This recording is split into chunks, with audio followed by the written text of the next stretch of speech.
창밖으로 스며드는 오후의 햇살이 참 곱다고 생각했어요.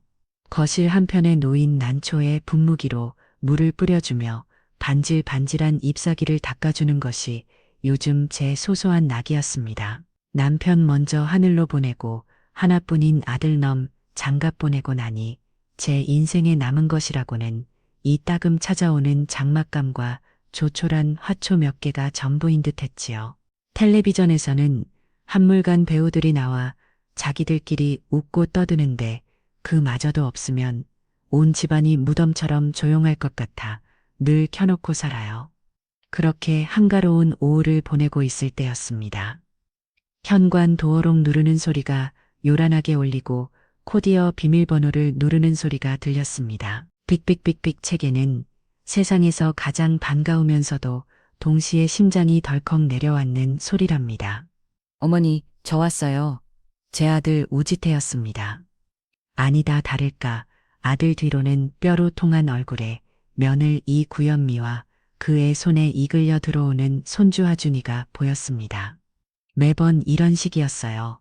온다는 기별 한 번 없이 자기들 필요할 때면 비밀번호를 누르고 제 집을 자기 집처럼 드나드는 것이지요. 처음에는 아들이 결혼하고도 저를 스스럼 없이 찾아주는 것 같아 그저 좋았는데 이제는 그 속내를 너무도 잘 알기에 반가움보다는 한숨부터 나오는 것을 어쩔 수가 없습니다. 어머, 우리 강아지 왔어? 저는 애써 반가운 기색을 꾸며내며 하준이를 먼저 끌어안았습니다. 올해 7살인 하준이는 제게 남은 유일한 기쁨이니까요. 하지만 며느리의 얼굴은 들어올 때부터 이미 무언가를 요구할 준비를 마친 사람의 그것이었습니다. 소파에 앉아마자 대뜸입을 열더군요. 어머님 저희 왔어요. 아름이 아니라 다음 주말에 하준이 좀 봐주셔야겠어요. 질문이 아니었습니다. 통보였죠. 마치 제가 네 그러겠습니다 라고 대답할 의무라도 있는 사람처럼 아주 당연하고 떳떳한 말 트였어요. 저는 하준이의 머리를 쓰다듬으며 조심스럽게 물었습니다. 무슨 일인데 그러니 선약이라도 있어? 그러자 며느리가 가방에서 손거울을 꺼내 제 얼굴은 쳐다보지도 않고 화장을 고치며 대답했습니다. 내 백화점에 좀 가보려고요. 신상 들어왔다고 했어요. 애 아들이라는 작자는 옆에서 그저 고개만 끄덕이고 있었어요. 자기 안의 말이 곧 법이라는 뜻이 말입니다. 순간 속에서 무언가 울컥 치밀어 오르는 것 같았습니다.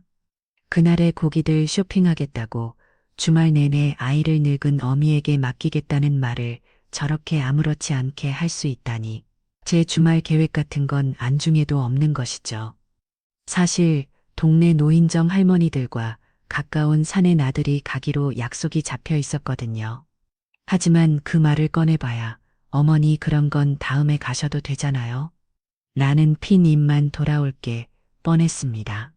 알겠다. 데리고 오너라. 결국 제 입에서 나온 대답은 체념 섞인 허락이었습니다. 제 대답이 떨어지자마자 며느리는 언제 뷰로 통했냐는 듯 표정을 싹 바꾸다군요.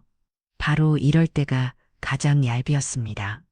목적을 달성하고 나면 갑자기 살가운 척구는 그 가식적인 태도 말이에요. 역시 어머님밖에 없어요. 최고, 손가락으로 최고 모양까지 만들어 보이는 면을 이를 보며 헛웃음이 나왔습니다. 그때 제 아들 지세가 며느리의 옆구리를 국 찌르며 눈짓을 하더군요.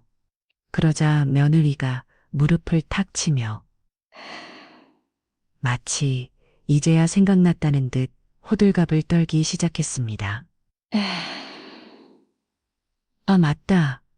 어머님 저희가 어머님께 드릴 큰 선물이 있어요. 선물이라니 10수년을 아들 뒷바라지 않며 살았지만 이 아이들에게 제대로 된 선물 한번 받아본 기억이 없었습니다. 명절에 들고 오는 과일 상자나 건강식품 세트가 전부였죠. 그것도 늘 자기들 먹을 것까지 계산해서 사오는 것들이었고요. 의아한 눈으로 쳐다보자 며느리가 제 손을 덥석 잡으며 목소리를 높였습니다. 저희가 어머님 모시고 해외여행 가려고요. 우리 엄마 아빠도 같이요. 예. 해외여행 제 평생 단 한 번도 상상해 본 적 없는 단어였습니다. 비행기라는 것도 제주도 갈 때 타본 것이 전부인 제게 해외여행이라네요. 순간 귀를 의심했습니다. 너무 놀라 아무 말도 못하고 있자 아들 지세가 거들었습니다. 엄마 평생 고생만 했잖아. 아들이 효도 한번 해야지. 이번에 큰맘 먹고 계획했어. 늙은 어미를 생각해주는 아들의 마음이 깊다가기도 하고 난생 처음 비행기를 타고 바다 건너 다른 나라 땅을 밟아본다는 설렘의 눈앞이 아찔해지는 기분이었어요. 텔레비전에서만 보던 외국의 풍경들, 그곳을 제가 직접 걷게 된다는 거잖아요. 어쩌면 내가 아들 내외를 너무 나쁘게만 생각했나. 그래도 속정은 있는 아이들인데 오해했나 싶은 생각에 마음 한 구석이 뭉클해졌습니다. 아니, 갑자기 무슨 해외여행이야. 돈은 어디서 나서 괜찮다. 너희들끼리 다녀오려. 이불은 사양했지만 이미 제 마음은 태평양을 건너고 있었습니다. 며느리는 제 속을 허니 꽤 뚫어본다는 듯 콧소리를 섞어 말했어요. 어머님 걱정 마세요. 비행기 표랑 호텔은 지태 씨가 다 예약했어요. 어머님은 그냥 몸만 오시면 돼요. 네, 그렇게 한참을 신랑이 아닌 신랑이를 벌였습니다. 저는 사양하고 아들 내외는 괜찮다며 저를 설득하는 모양새였지요. 결국 저는 몸디기는 척 고개를 끄덕이고 말았습니다. 제 평생에 이런 호사를 언제 누려보겠나 싶었어요. 손주 아준이도 할머니랑 비행기 탄다 신난다 라며 제 품에 안겨 방방 뛰는데 더 이상 거절할 명분이 없었습니다. 순시 본 모든 것이 순조롭게 결정되는 듯 보였습니다. 바로 그때 며느리가 기다렸다는 듯 본론을 꺼내기 시작했어요. 的，你哋聽等一對說佢懂少서는 더나 뺨쇠 때니까 도파이테이니 요네모 미뜨 마머님 아시다시피 저희가 양가 부모님을 다 모시고 가는 거라 경비 부담이 이만저만이 아니에요. 그래서 말인데 슬그머니 마이크 틀 흐리는 며느리의 얼굴에서 저는 불길한 김새를 느꼈습니다. 역시나 이어지는 말은 제 뒤통수를 세게에 후렴치는 내용이었어요. 한국노랑 숙박 같은 큰 돈은 저희가 다 해결할 테니까 어머님은 가셔서 쓰실 용돈만 좀 넉넉하게 준비해 오시면 될 것 같아요. 아시죠? 엄마 아빠 선물도 좀 사드려야 하고 하준이 장난감도 사줘야 하고 또 저희가 밖에 나가서 체면이 있잖아요. 순간 머릿속이 하얘졌습니다. 방금 전까지 뭉클했던 감정은 온데간데 없이 사라지고 차가운 배신감이 온몸을 휘감았습니다. 용돈이라는 이름으로 포장된 경비를 제게 떠넘기려는 속셈이었습니다. 결국 자기들 돈은 한 푼도 안 들이고 양가의 생색은 있는 대로 다 내면서 정작 여행지에서 필요한 모든 돈은 제 주머니에서 충당하겠다는 심산이었죠. 제가 평생 악착같이 모아온 제 노후를 기대 마지막 보루 같은 그 돈을 말입니다. 기가 막혀서 아무 말도 못하고 있는데 철없는 제 아들이 쐐기를 받았습니다. 맞아 엄마. 엄마 용돈은 엄마가 챙겨야지. 가서 남들이 보는데 우리 엄마가 돈 없어서 질짤매는 모습 보이면 아들인 내 체면이 뭐가 되겠어. 이럴 때 쓰려고 돈 보는 거 아니야? 우리 기 좀 팍팍 살려줘. 응? 너의 체면, 그놈의 체면, 결국 이 모든 것은 저를 위한 효도 여행이 아니라 사돈 댁에 자신들의 부와 효심을 과시하기 위한 거대한 연극 무대였던 겁니다. 그리고 저는 그 연극에 필요한 자금을 내는 후원자이자 온갖 구준이를 도마트 조연으로 캐스팅된 것이고요. 갑자기 숨이 턱 막혔습니다. 방금 전에 설렘과 기대가 한꺼번에 역겨움으로 변해 속이 메스거렸습니다. 저는 조용히 자리에서 일어나 안방으로 들어갔습니다. 장롱 깊숙한 곳에 숨겨두었던 통장을 꺼내들고 나왔죠. 제 이름 김숙정이 선명하게 찍힌 통장이었습니다. 자명아가 찍힌 통장이었습니다. 아들 내외는 제 손에 들린 통장을 보고는 회심의 미소를 지었습니다. 자기들의 계획이 완벽하게 성공했다고 확신하는 얼굴들이었어요. 그럼 여행 날짜는 다시 알려드릴게요. 어머님 용돈 준비 잘하고 계세요. 며느리는 목적을 달성했다는 듯 하준이 손을 끌고 현관으로 향했습니다. 아들도 엄마 그럼 갈게. 준비 잘해. 라며 가볍게 손을 흔들고는 아내 뒤를 따라왔습니다. 광하고 현관문이 닫히고 집안에는 다시 적막이 찾아왔습니다. 저는 한참 동안이나 소파에 멍하니 앉아 손에 든 통장을 내려다보았습니다. 통장 잔고에 찍힌 숫자들이 흐릿한 눈물 너머로 아른거렸어요. 이것은 제가 젊은 시절 식당일부터 공장에까지 해가며 억척같이 모은 돈이었고 남편이 남겨준 얼마 안 되는 유산이었으며 제 남은 인생을 기대 마지막 동아줄이었습니다. 그 돈을 사돈네 선물값으로 아들네 외에 체면 칠해값으로 써야 한다뇨. 가슴 한구석에서부터 서늘한 바람이 불어오는 듯 했습니다. 하지만 어쩌겠습니까? 이미 가겠다고 대답해버린 것을 여기서 안 가겠다고 하면 저는 속 좁고 의심 많은 늙은이, 자식의 효심을 몰라주는 고약한 시어머니가 될 뿐이었습니다. 아들 내외는 분명 친척들에게 전화를 돌려 제 험담을 하고 다녔대지요. 그 모든 소란을 감당할 자신이 제기는 없었습니다. 그저 이번 한 번만, 이번 마지막 한 번만 더 속아주자고 생각했습니다. 어쩌면 정말 여행을 가면 달라질지도 모른다고, 아들이 철이 들지도 모른다고 실낱 같은 희망을 애써 붙잡아 보았습니다. 하지만 그날 밤 저는 직감하고 있었습니다. 이 여행은 제 인생을 송두리째 바꿀 것이라는 것을요. 그것이 행복한 변화가 아닌 지독한 끝을 향한 여정의 시작이라는 것을 말입니다. 을는 그렇게 제 손으로 파놓은 함정 속으로 스스로 걸어 들어갈 준비를 하고 있었습니다. 여행 당일 새벽부터 서둘러 짐을 챙기고 나섰습니다. 밤새 뒤척이느라 잠을 설친 탓에 몸은 천근만근이었지만 혹시라도 늦어 아들 내외에게 핀잔이라도 들을까 싶어 뜬 눈으로 밤을 지새웠지요. 약속된 공항 리무진 정류장으로 나가니 멀리서 헌칠한 사돈 내외와 아들 내 식구가 보였습니다. 그들은 모두 값비싸 보이는 최신형 캐리어를 하나씩 끌고 있었어요.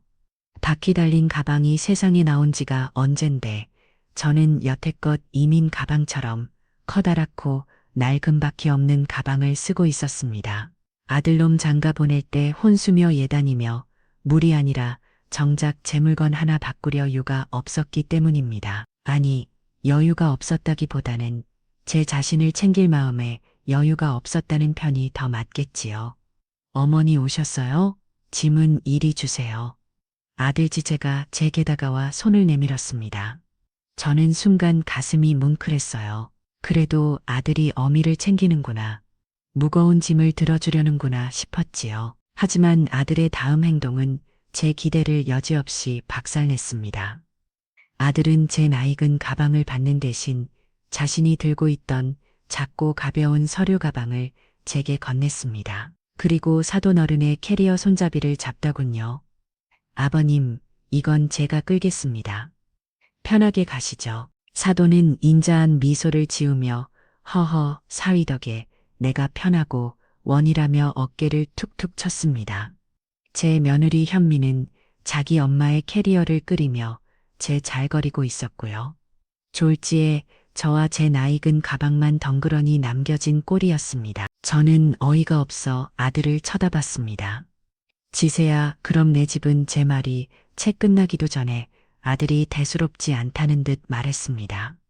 엄마는 힘 좋으시잖아요. 그 정도는 거듭하시죠. 얼른 오세요. 시간 없어요. 그리고는 뒤도 돌아보지 않고 사돈네와 함께 앞으로 걸어갔습니다. 힘이 좋다. 그 말이 비수처럼 가슴에 박혔습니다. 제가 평생 자식들을 위해 억척스럽게 살아온 세월을 아들은 그저 힘이 좋다는 한마디로 정의해버린 겁니다.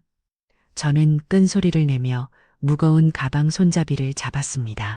허리가 끊어질 때 다파왔지만 누구 하나 돌아보는 이가 없었습니다. 그들의 뒷모습을 보며 공항으로 들어가는 그 짧은 거리가 제기는 마치 수십 리 길처럼 멀고 고통스럽게 느껴졌어요. 제 돈으로 가는 여행이 시작부터 저는 그렇게 짐꾼으로 전락하고 말았습니다. 공항하는 사람들로 북적였습니다. 항공사 카운터 앞에 줄을 서서 표를 끊는데 며느리가 제 여권을 받아들고는 자기들끼리 수속을 발다군요. 저는 그저 뒤에서 멀뚱히 서 있을 뿐이었습니다. 한참 뒤에야 며느리가 제게 와서 비행기 표 한 장을 툭 던져주듯 건넸습니다. 어머님, 이거요. 잃어버리지 마세요. 저는 제 자석을 확인하고는 눈을 의심했습니다. 35위, 창가도 복도도 아닌 중간 좌석이었습니다. 제 옆에는 처음 보는 젊은 남녀가 앉게 되어 있었고요. 슬쩍 며느리에게 물었습니다. 예, 우리 다 같이 앉아가는 게 아니었니? 그러자 며느리가 귀찮다는 표정으로 대답했습니다. 어머님 자리가 없었어요. 저희는 비즈니스석이라 저 앞쪽이에요. 어머님 표현은 싸게 구하느라 어쩔 수 없었어요. 비즈니스석 그 단어를 듣는 순간 또 한 번 머리를 세게 얻어맞은 기분이었습니다. 자기들과 자기 부모는 룩다시피 편하게 가는 자리를 끊고 정작 돈을 내는 저는 몸작달 싹 못하는 비좁은 이코노미석, 그것도 가장 불편한 중간 자리에 구겨져 가야 하는 것이었습니다. 이게 아들이 말한 효도 여행의 실체였어요. 그때 사부인이 다가와 제게 말했습니다. 사부인, 우리 현미랑 짓해서 방이 사부인 생각해서 좌석도 편한 대로 다 업그레이드 했다고 하던데 고맙네요. 저는 극번번한 거짓말에 아무 덧구도 할 수 없었습니다. 그저 어색하게 웃어 보이는 것 밖에는요. 제 며느리는 자기가 한 거짓말이 들통날까 두려운 기색도 없이 오히려 당당하게 제 어깨를 툭 쳤습니다. 어머님도 좋으시죠? 저희가 이렇게 신경 써드리는 거, 저는 그 순간 깨달았습니다.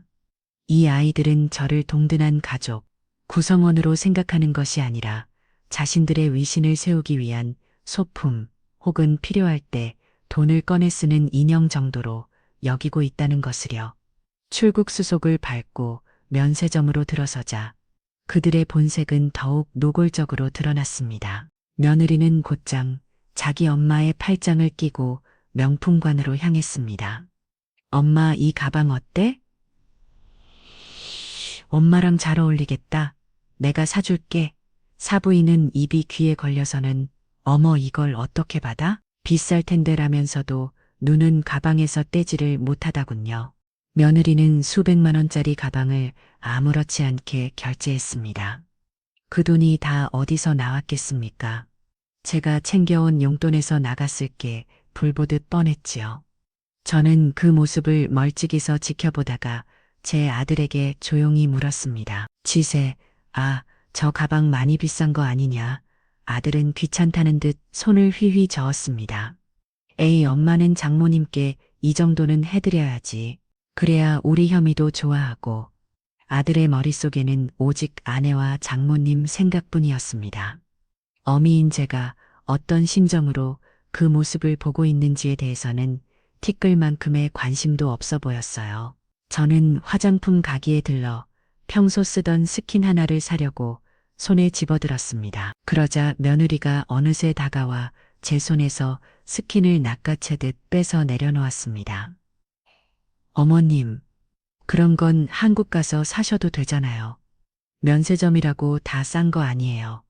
돈 아끼셔야죠. 제 돈으로 자기 엄마에게는 수백만 원짜리 가방을 사주면서 제가 제 돈으로 몇만 원짜리 스킨 하나 사는 것은 돈이 아깝다는 면으로의 이중적인 태도에 피가 거꾸로 솟는 것 같았습니다. 하지만 저는 그 자리에서 화를 낼 수 없었어요.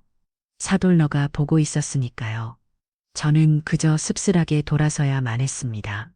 비행기에 오르는 길은 멀고도 험했습니다. 그들은 비즈니스 클래스 전용 통로 먼저 들어가 버렸고 저는 긴 줄의 맨 끝에 서서 한참을 기다려야 했습니다. 마침내 제 자리를 찾아 앉았을 때 온몸에 힘이 쭉 빠지는 기분이었습니다. 좁은 좌석에 몸을 구겨 넣고 있으니 서로 음이 북받쳐 올랐습니다. 창밖을 내다볼 수도 편하게 화장실을 다녀올 수도 없는 최악의 자리였어요. 잠시 후 비행기가 이륙하고 제 옆자리의 젊은 사람들은 금세 잠이 들었습니다. 저는 그 고요함 속에서 깊은 고독감에 빠져들었습니다. 저 앞쪽 보이지 않는 곳에서는 제 아들과 며느리 그리고 사돌러가 샴페인을 마시며 웃고 떠들고 있겠죠. 그 모습을 상상하니 마치 저 혼자 다른 세상에 버려진 듯한 기분이었습니다. 비행 내내 승무원들이 제기 와서 불편한 점은 없으세요? 라고 물을 때마다 저는 차마 입이 떨어지지 않았습니다. 이 모든 불편함이 제 자식들로부터 비롯되었다는 사실을 차마 말할 수가 없었던 겁니다.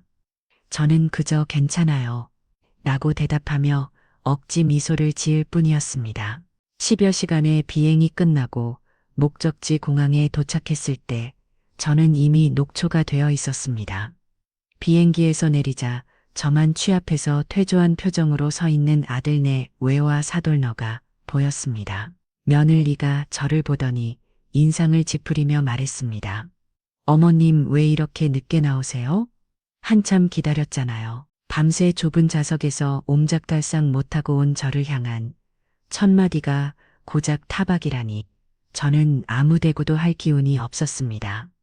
공항 밖으로 나와 호텔로 가는 벤에 올랐습니다. 그들은 자기들끼리 여행의 설렘을 이야기하며 제잘거렸지만 저는 차창 밖으로 스쳐가는 낯선 풍경을 보며 입을 꼭 다물었습니다. 호텔은 생각보다 훨씬 크고 화려했습니다. 황금 빛으로 번쩍이는 로비에 들어서자 며느리가 의기양양하게 말했습니다. 어머님 호텔 좋죠? 제가 일부러 좋은 데로 예약했어요. 저는 아무 말 없이 고개를 끄덕였습니다. 잠시 후 호텔 직원이 와서 방을 안내 주었습니다. 아들네 외와 사돈네는 엘리베이터를 타고 위층으로 올라갔고 저는 직원을 따라 구석진 복도를 한참이나 걸어가야 했습니다. 복도 끝에 있는 작은 문 앞에서 직원이 멈춰섰습니다. 제 방이었습니다. 문을 열고 들어서는 순간 저는 할 말을 잃었습니다. 방은 성인 남자 한 명이 겨우 놓을 수 있을 정도로 비주박고 창문에서는 맞은편 건물의 벽돌, 담벼락만 보였습니다.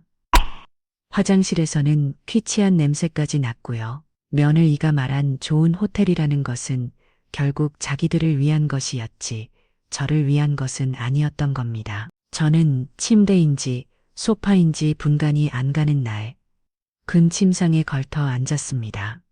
침을 풀 기운도 없었어요. 쿵쿵쿵 심장이 바닥으로 떨어지는 소리가 들리는 듯 했습니다. 이것이 제 인생 첫 해외여행의 첫날이었습니다. 저는 이 낯선 땅, 낯선 방에 홀로 벌어졌습니다. 제 돈으로 온 여행에서 저는 가장 비참하고 초라한 이방인이 되어 있었습니다. 다음 날 아침 억지로 몸을 이륙여 로비로 내려가니 이미 모두가 아침 식사를 하고 있었습니다. 제 아들 지세가 저를 보더니 손을 흔들며 말했습니다. 엄마, 늦잠 잤네. 피곤했나 봐.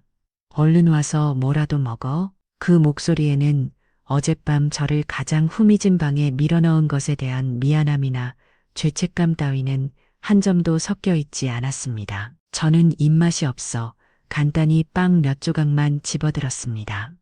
식사를 마친 뒤 며느리가 오늘의 일정을 발표하듯 말했습니다. 오늘은 이 도시의 상징인 대성당 일왕 중앙광장에 갈 거예요. 사진 찍으면 정말 예쁘게 나오는 곳이에요. 역시나 여행의 목적은 관광이나 휴식이 아니라 사진이었습니다. 아니나 다를까 중앙광장에 도착하자마자 며느리가 제게 스마트폰을 건넸습니다. 어머님, 저희 좀 찍어주세요. 저기 분수대 앞에서요. 길어 보이게 아래에서 위로 찍어주시는 거 알죠? 그때부터 저의 고난은 시작되었습니다. 저는 그들의 전용 사진사가 되어야 했습니다. 며느리와 아들 며느리와 사돈 부부 아들과 사돈 어른 4사람이 다 같이 수십 가지의 조합으로 수십 장의 사진을 찍었습니다. 조금이라도 마음에 들지 않으면 어머님 눈 감았잖아요. 이건 구도가 이상해요. 다시요. 제 얼굴 너무 크게 나왔어요. 다시 찍어주세요. 라는 불평이 쏟아졌습니다. 땡볕 아래서 땀을 뻘뻘 흘리며 쭈그레 앉았다 일어서 길을 반복하다 보니 무릎이 시큰거리고 어지러웠습니다. 한참 만에야 그들의 사진 촬영이 끝나고 제가 조심스럽게 말했습니다. 이제 나도 같이 한 장 찍자. 여기까지 왔는데 기념으로. 그러자 며느리가 노골적으로 귀찮다는 표정을 지었습니다. 아, 정말 알았어요. 빨리 써보세요. 그리고 제게서 스마트폰을 받아들고는 대충 셔터를 한번 누르고 돌려주었습니다. 확인해 보니 제 얼굴은 반쯤 잘려있고 초점도 맞지 않았습니다. 제가 이거 사진이 이상하기라고 말하려 하자 며느리는 어머님, 원래 사진은 실물보다 못 나오는 거예요. 라며 제 말을 잘랐습니다. 사진 촬영이 끝나자 이번에는 손주 하준이가 제 몫이 되었습니다. 하준이가 아이스크림을 사달라고 칭을거리자 아들 내외는 자기들끼리 예쁜 카페를 찾아가겠다며 제게 아이를 떠맡겠습니다. 어머니, 저희 저기 가서 커피 좀 마시고 있을게요. 하준이 좀 보고 계세요. 저희 사진 찍는데 방해되잖아요. 결국 저는 하준이의 손을 잡고 시끄러운 광장 한복판에 덩그러니 남겨졌습니다.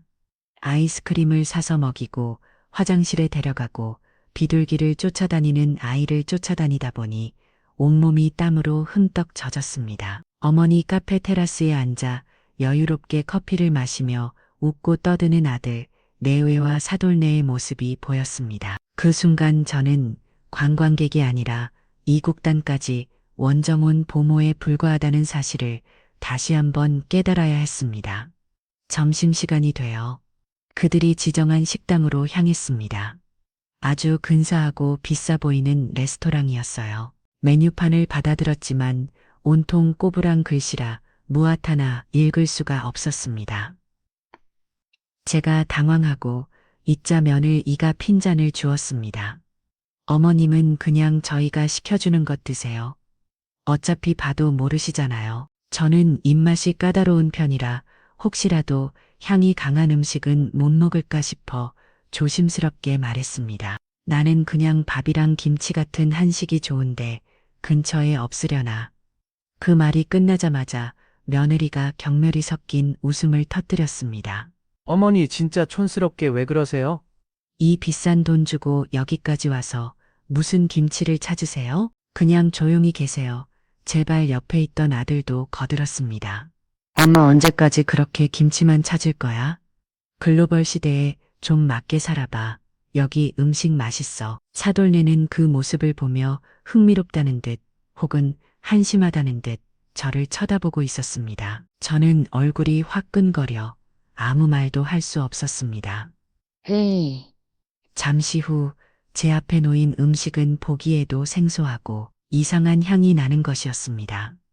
먹지로 한 입 먹어보았지만 도저히 삶일 수가 없었어요. 결국 저는 거의 굶다시피 포크만 깨작거리다 식사를 마쳐야 했습니다. 제가 음식을 거의 다 남긴 것을 보고도 아들 내외면 괜찮으냐고 묻기는커녕 입맛이 까다로워서 큰일이라며 자기들끼리 쑥덕거릴 뿐이었습니다.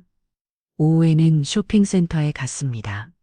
이곳은 며느 이와 사부인의 천국이었습니다. 며느리는 제게서 받은 돈으로 사부인에게 값비싼 스카프며 화장품이며 옷가지를 척척 사서 안겨주었습니다. 그럴 때마다 사부인은 아이고 우리 딸 덕분에 호강하느라며 한바구 숨을 지었고 제 아들 지세는 옆에서 장모님 더 필요하신 건 없으세요? 라며 비율을 맞추기에 바빴습니다. 저는 그들 뒤를 마치 그림자처럼 따라다녔습니다. 그러다 한 가게에서 작고 예쁜 손수건을 발견했어요. 제 오랜 친구에게 선물하면 좋겠다는 생각이 들었습니다. 가격도 비싸지 않았고요. 제가 그 손수건을 만지작거리고 있자 며느리가 득달같이 달려와 제 손에서 그것을 빼앗아 제자리에 걸어두었습니다. 어머님, 이런 건 뭐하러 사세요? 한국 시장 가면 널려 있는 걸 돈 아깝게 왜 그러세요? 순간 저는 더 이상 참을 수가 없었습니다. 제 안에서 무언가 툭하고 끊어지는 소리가 들렸어요. 저는 며느리를 똑바로 쳐다보며 말했습니다. 이건 내 돈으로 사는 걸 한다. 너의 돈이 아니라 제 목소리는 저도 모르게 떨리고 있었습니다.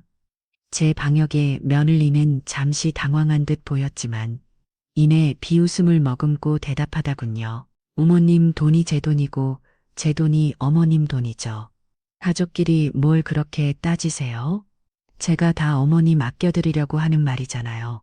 나중에 돈 없다고 후회하지 마시고요. 기가 막혔습니다. 어머님 돈이 내 돈이라니 이토록 뻔뻔하고 염치 없는 말을 얼굴색 하나 변하지 않고 할 수 있다는요. 제 아들 지세는 이 상황을 보고도 아무런 제지를 하지 않았습니다. 오히려 제게 엄마 현미 말이 맞아 쓸데없는데 돈 쓰지 마. 그 돈 모아서 나중에 나 사업할 때 보태주면 되잖아라고 말하는 것이었습니다. 아들의 말에 저는 완전히 무너져 내렸습니다. 제 돈은 오직 자신들을 위해서만 존재해야 하는 것이었습니다. 제 개인의 작은 기쁨이나 만족을 위해서는 단 한 푼도 쓰여서는 안 되는 돈이었던 겁니다. 저는 그 자리에 얼어붙은 듯 서 있었습니다. 아들네 외와 사돈네는 이미 저만치 앞서가며 다른 가게에 쉬운 돌을 들여다보고 있었습니다.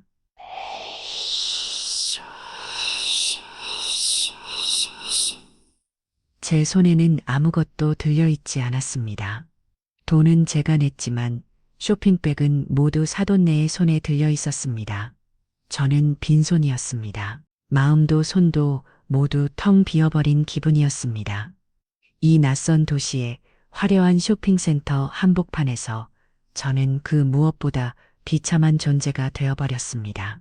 여행의 둘째 날 저는 제 존재 가치가 그들에게 무엇인지 처절하게 확인하고야 말았습니다. 여행의 마지막 밤이었습니다. 그들은 이 여행의 대미를 장식해야 한다며 도시에서 가장 유명하다는 고급 레스토랑을 예약했습니다. 창밖으로 도시의 야경이 아름답게 펼쳐지는 곳이었어요. 하지만 제 눈에는 그 어떤 풍경도 들어오지 않았습니다. 지난 며칠간 겪었던 설움과 굴욕감에 속이 상할 대로 상해 있었기 때문입니다. 그들은 여전히 자기들끼리 웃고 떠들기에 바빴습니다. 저는 그저 투명 인간처럼 앉아 이 지옥 같은 시간이 빨리 끝나기만을 바랄 뿐이었죠. 그때 사건이 터졌습니다. 사부인이 와인을 따르다가 손을 헛디뎌 제 하얀 블라우스 위로 붉은 와인을 왁칵 쏟고 만 것입니다. 제가 이 여행을 위해 특별히 아껴 되었던 가장 좋은 옷이었습니다. 어머, 아는 짧은 비명과 함께 제 앞가슴은 순식간에 붉은 얼룩으로 엉망이 되었습니다. 저는 너무 놀라 자리에서 벌떡 일어났습니다.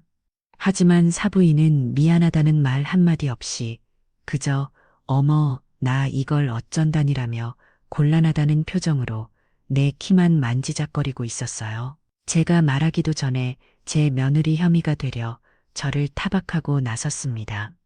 어머님 좀 조심하시지 그랬어요. 그 옷 비싼 건데 얼룩지면 어떡해요? 저는 제 귀를 의심했습니다. 와인을 쏟은 것은 사부인인데 왜 저를 나무라는 것인지 이해할 수가 없었습니다. 제가 어이가 없어 며느리를 쳐다보자 며느리는 한술 더 떴습니다. 어머님이 잔을 너무 가까이 두셨나 보네. 그러니까 이런 일이 생기죠. 이건 명백한 뒤집어 씌우기였습니다. 잘못은 자신의 엄마가 해놓고 그 책임을 전부 책에 돌리고 있었습니다. 제 아들 지세는 이 말도 안 되는 상황을 그저 지켜보고 많이 있었습니다. 아니, 지켜보는 것을 넘어 아내 편을 들기까지 했습니다. 그러게 말이야, 엄마 옷 다 버렸네. 에이, 분위기 망치게. 그 순간 저는 제 앞에 앉아있는 사람들이 괴물처럼 보였습니다. 어떻게 한 사람을 이토록 철저하게 외톨이로 만들고 뻔뻔하게 잘못을 뒤집어 씌울 수 있을까요? 저는 차갑게 식어버린 목소리로 말했습니다. 와인을 쏟은 건 사부인이신데 왜 내가 조심해야 하는 건 이 제 차가운 음성에 레스토랑의 시끌벙적한 분위기가 잠시 조용해지는 듯 했습니다. 사돈네는 당황한 기색이 역력했고 며느리는 제기서 그런 방역을 예상하지 못했다는 듯 얼굴이 굳어졌습니다. 하지만 그것도 잠시 며느리는 다시 도끼 서린 목소리로 쏟아붙였습니다. 어머님 지금 우리 엄마한테 따지시는 거예요. 어른이 실수 좀 하실 수도 있는 거지. 그걸 가지고 그렇게 예민하게 구세요. 정말 저희를 난처하게 만드시네요. 난처하게 만든다. 그들은 자신들의 잘못이나 무례함은 전혀 생각하지 않고 오직 자신들의 체면과 분위기가 망가지는 것만을 걱정하고 있었습니다. 저는 더 이상 그들과 같은 공간에 앉아 있을 수가 없었습니다. 저는 아무 말 없이 자리에서 일어나 레스토랑을 나와버렸습니다. 뒤에서 저를 부르는 소리가 들리는 듯 했지만 돌아보지 않았습니다. 차가운 밤 공기를 맞으며 호텔로 걸어가는 내내 뜨거운 눈물이 뺨을 타고 흘러내렸습니다. 그날 밤 저는 단단히 알아놓고 말았습니다. 며칠간 쌓인 스트레스와 제대로 먹지 못한 닷에 온몸이 불덩이 같았고 머리가 깨절듯 아팠습니다. 끈끈 앓는 소리를 내며 침대에 누워 있는데 아침이 되자 아들네 외가 제 방으로 들어왔습니다. 저는 아들이 제 이마라도 한번 짚어주리라, 며느리가 따뜻한 물이라도 한 잔 가져다 주리라 기대했습니다. 하지만 그 기대는 역시나 산산조각이 났습니다. 어머니 일어나셨어요? 저희 이제 나가 봐야 하는데. 제 아들 짓에 목소리에는 걱정이 아닌 짜증이 섞여 있었습니다. 제가 힘겹게 몸을 일으켜 앉으며 말했습니다. 나 아무래도 몸이 너무 안 좋구나. 오늘은 호텔에 누워 있어야 할 것 같다. 그러자 며느리가 노골적으로 인상을 찌푸리며 말했습니다. 아, 정말 오늘이 쇼핑하기 제일 좋은 날인데 어머님 때문에 일정 다 꼬이게 생겼잖아요.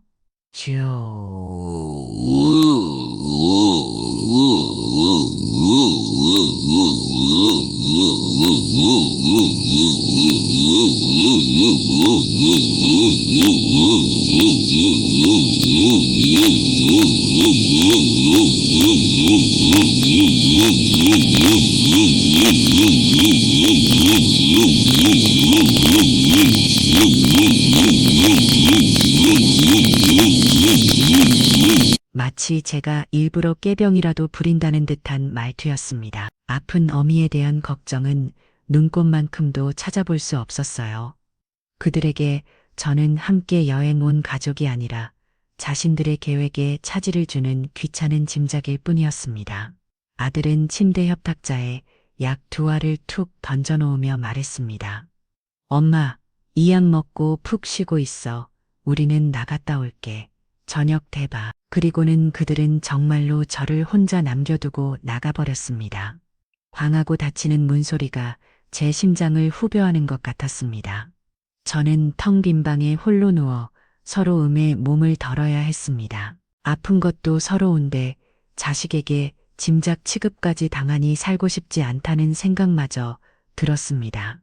시간이 얼마나 흘렀을까요?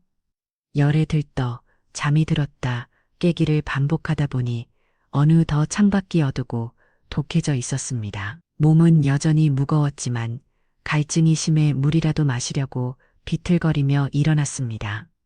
그런데 바로 그때였습니다. 제 방은 스위트룸 옆에 붙어있는 커넥팅룸의 작은 쪽 방이었는데 얇은 벽 너머로 익숙한 목소리들이 들려오기 시작했습니다. 아들, 내외와 사돌네의 목소리였습니다. 그들은 바로 옆방에서 파티라도 벌이는지 웃고 떠드는 소리가 복도까지 울릴 정도였습니다. 저는 벽에 귀를 바짝 대었습니다. 그리고 저는 들어서는 안 될 하지만 들어서야만 했던 그들의 진심을 듣고 해야 말았습니다. 정말 어머니는 그냥 돈 내는 지갑 겸 하준이 봄으로 데려온 거지. 뭐 저렇게 아프다고 누워버리니 우리가 얼마나 피곤해. 제 며느리 구현미의 목소리였습니다. 심장이 쿵하고 바닥으로 떨어졌습니다. 그 뒤를 이어 사부인의 웃음소리가 들렸습니다. 우리 현가 아주 똑똑해. 시어머니 돈으로 이렇게 공자 여행도 하고 명품 가방도 사고 아주 야무져. 저는 숨을 쉴 수가 없었습니다. 그런데 저를 가장 깊은 절망의 나락으로 떨어뜨린 것은 바로 제 아들 우시태의 목소리였습니다. 현가 원래 야무지잖아요. 장모님, 우리 엄마는 돈 모아둬서 뭐해요. 그럴 때 아들 위해서 팍팍 써야지. 안 그래요. 그 말이 들리는 순간 제 세상이 무너져 내렸습니다. 제 안에 남아있던 마지막 미련, 마지막 희망, 마지막 정이 산산이 부서져 가루가 되어 사라졌습니다. 제 아들은 저를 엄마로 생각한 것이 아니었습니다. 돈 나오는 기계 자신과 자신의 철학집을 위해 희생해야 할 존재, 그 이상도 이하도 아니었던 겁니다. 저는 벽에 기댄 채 그대로 주저앉았습니다. 눈물조차 나오지 않았습니다. 대신 제 안에서 무언가 차갑고 단단한 것이 생겨나는 것을 느꼈습니다. 그것은 분노도 슬픔도 아니었습니다. 그 모든 감정을 넘어서는 아주 차가운 결심이었습니다. 더 이상은 당하지 않겠다. 더 이상은 속지 않겠다. 더 이상은 저들을 위해 내 인생을 낭비하지 않겠다. 옆방의 웃음소리가 멀게만 느껴졌습니다. Halt is ut. 이맘과 돈년 다섬 덧분해진 기분이었습니다. 지난 수십 년간 저를 짓눌러 왔던 엄마라는 이름의 굴레, 희생이라는 이름의 족쇄가 그 순간 쨍그랑 소리를 내며 부서져 내렸습니다. 이 지옥 같은 여행이 제기는 아주 값비싼 깨달음을 준 셈입니다. 저는 조용히 제 짐을 꾸리기 시작했습니다. 여행은 아직 끝나지 않았습니다. 아니, 어쩌면 저의 진짜 여행은 지금부터 시작될 참이었습니다. 한국에 돌아가면 저들을 내 인생에서 완벽하게 지워버릴 겁니다. 그것이 이 구입적인 여행에 대한 제 대답이 될 것이었습니다. 다음 날 아침, 저는 알람 소리보다 먼저 눈을 떴습니다. 신기하기도 어젯밤 저를 그토록 괴롭히던 열과 몸살 기운이 거짓말처럼 사라져 있었습니다. 아마도 정신이 육체를 지배한다는 말이 맞나 봅니다. 저는 욕실로 들어가 거울 앞에 섰습니다. 거울 속에는 낯선 여자가 서 있었습니다. 눈빛은 차갑게 가라앉아 있었고 입가는 단단히 굳어 있었지만 이상하게 지난 며칠간의 초췌함은 찾아볼 수 없었어요. 오히려 어떤 결연한 마저 느껴졌습니다. 저는 그 얼굴을 보며 조용히 다짐했습니다. 김숙정, 오늘부터 너는 다시 태어나는 거야. 로비에 내려가니 아들네 외와 사돌너가 이미 아침 식사를 하고 있었습니다. 제가 나타나자 모두들 놀란 눈으로 저를 쳐다보더군요. 특히 며느리 현미의 얼굴에는 당혹감이 스쳐 지나갔습니다. 어젯밤 그렇게 알아놓았던 시어머니가 아무렇지 않은 얼굴로 나타났으니 혹시 자기들의 대화를 들은 것은 아닐까 하는 일 말에 불안감이 스쳤을지도 모를 일입니다. 어머니 몸은 괜찮으세요? 어제는 정말 큰일 나는 줄 알았는데. 며느리가 가식적인 걱정을 담아 물었습니다. 저는 아주 옅은 미소를 지으며 대답했죠. 그래, 아주 개운하다. 역시 사람은 정신을 똑바로 차려야 몸도 건강해지나 봐. 제 말에 속뜻을 알 리 없는 그들은 그저 어리둥절한 표정을 지을 뿐이었습니다. 제 아들 지세는 제 얼굴을 잠시 살필더니 금세 흥미를 잃고 자기 앞에 소시지를 포크로 찍었습니다. 다행이네. 그럼 오늘 마지막 날인데 구경은 해야지. 그들에게 제 건강은 여행 일정에 차질이 생기는 많은 야의 문제일 뿐. 그 이상도 이해하도 아니었습니다. 그날 하루 동안 저는 완벽한 가면을 쓰고 그들과 동행했습니다. 기념 풍각에 들러도 아름다운 건축물을 보아도 아무런 감흥을 보이지 않았습니다. 며느리가 사진을 찍어달라고 하면 군말 없이 셔터를 눌러주었고 사돌너가 말을 걸면 짧게 대답했습니다. 그들은 제 이런 변화를 드디어 포기하고 현실에 순응하는 것으로 받아들이는 듯 했습니다. 자신의 냉대와 무시에 상처받은 늙은 시어머니가 결국 두 손 두 발 다 들었다고 생각했기지요. 덕분에 그들은 아주 편안하고 즐겁게 여행의 마지막 날을 남기겠습니다. 저는 그런 그들을 한 발짝 뒤에서 지켜보며 마치 다큐멘터리 감독처럼 그들의 행동 하나하나, 표정 하나하나를 제 머릿속에 냉정하게 기록했습니다. 다시는 속지 않기 위해서, 그리고 다시는 이들을 제 인생에 들이지 않기 위해서 공항으로 돌아가는 길 차창 밖으로 이국의 풍경이 빠르게 스쳐 지나갔습니다. 저는 그 풍경을 눈에 담으며 동시에 제 머릿속에서는 앞으로의 계획을 더욱 정교하게 다듬고 있었습니다. 오피스텔 계약, 은행 업무, 서류 정리, 주변인 통보. 단치에 오차도 없이 모든 것을 완벽하게 처리해야 했습니다. 이것은 복수가 아니었습니다. 이것은 제 남은 인생을 지키기 위한 생존 투쟁이었습니다. 한국으로 돌아오는 비행기, 여전히 제 자리는 박장 같은 이코노미석의 중간 자리였습니다. 하지만 더 이상 그 사실이 저를 비참하게 만들지는 못했습니다. 오히려 고마웠죠. 저 앞쪽 비즈니스석에서 들려올 그들의 가식적인 웃음소리를 듣지 않아도 된다는 사실이 다행스러웠습니다. 저는 좌석에 앉아 눈을 감았습니다. 그리고 제 마음속 법정의 문을 열었습니다. 피고석에는 제 아들 우지태와 며느리 구현미를 세웠습니다. 저는 검사가 되어 지난 수십 년간 그들이 제게 저지른 제목을 하나씩 묻기 시작했습니다. 첫째, 어미의 희생을 당연시한 오만의 체해. 둘째, 효도를 비의미로 어미의 재산을 갈취하려 한 탐욕의 체해. 셋째, 어미의 인격을 무시하고 짐꾼과 보물로 취급한 모욕의 체해. 넷째, 아픈 어미를 버려두고 자신들의 쾌락을 좇은 유기의 죄. 그리고 마지막으로 어미를 돈지가 취급하며 그 인격을 말살하려 한 존속살의 미수의 죄. 제 마음속 법정에서 저는 그들에게 무기징역을 선고했습니다. 제 인생이라는 감옥에서 영원히 출방시키겠다는 판결이었습니다. 길고 긴 비행시간 동안 저는 이 판결을 수십 번이고 되새기며 제 결심을 바위처럼 단단하게 굳혔습니다. 인천공항에 도착한 순간 저는 완전히 다른 사람이 되어 있었습니다. 출국할 때에, 저와 입국할 때에 저는 같은 사람이 아니었습니다. 아들네 회가 피곤한 얼굴로 제게 다가왔습니다. 엄마 지밀이죠. 집까지 모셔다 드릴게요. 저는 고개를 저으며 제 낡은 가방 손잡이를 꽉 쥐었습니다. 제 집은 이제 제가 직접 져야 했습니다. 그 누구에게도 맡길 수 없었어요. 됐다. 너희는 사돈들 잘 모셔드리고 너희 집으로 바로 가거라. 그래도 엄마 혼자 가기 무겁잖아. 내가 아직 이 정도지만 못 끌 것 같으냐. 허서 가보거라. 제 목소리에는 그들이 거역할 수 없는 단호함이 실려 있었습니다. 제 눈빛을 본 아들은 잠시 움직하더니 더는 고집을 부리지 못하고 아내와 함께 돌아섰습니다. 저는 그들의 뒷모습을 잠시 바라보다가 미련 없이 등을 돌렸습니다.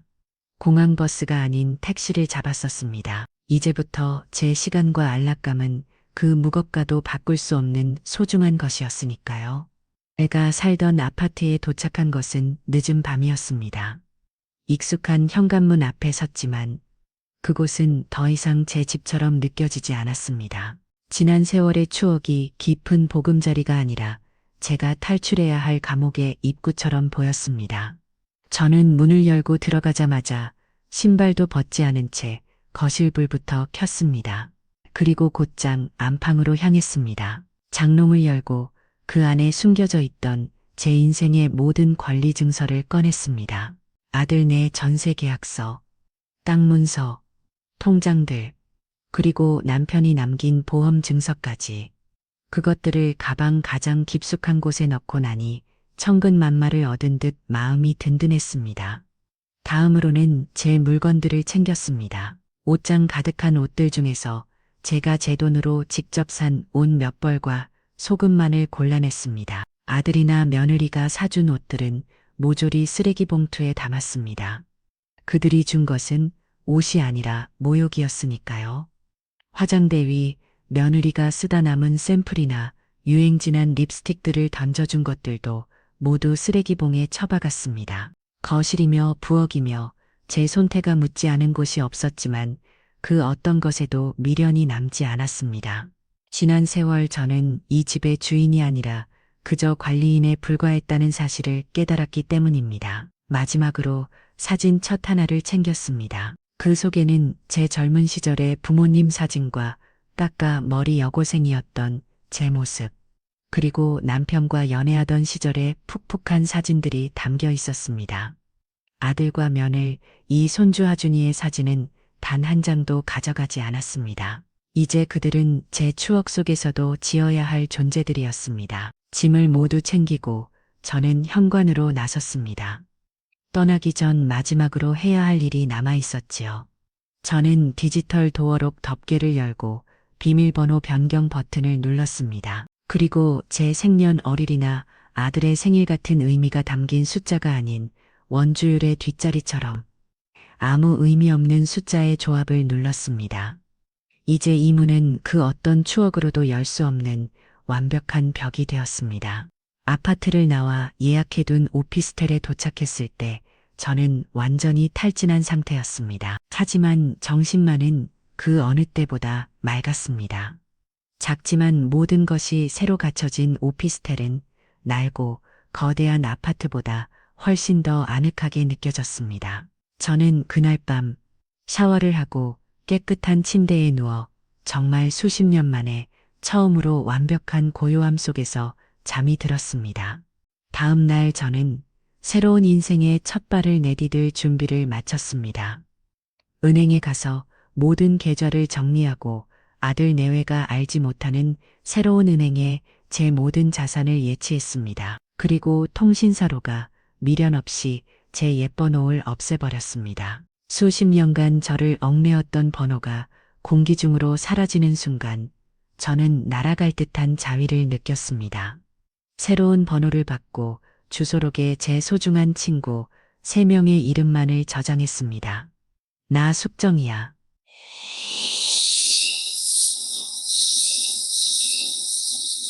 짧은 문자를 보내고 나니 비로소 제 인생의 리셋 버튼을 누른 것이 실감났습니다. 창밖으로 보이는 도시의 풍경이 더 이상 삭막하게 느껴지지 않았습니다.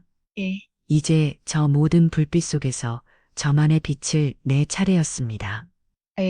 저는 다가올 미래가 조금 더 두렵지 않았습니다. 새로운 보금자리에서의 며칠은 꿈결처럼 평화로웠습니다.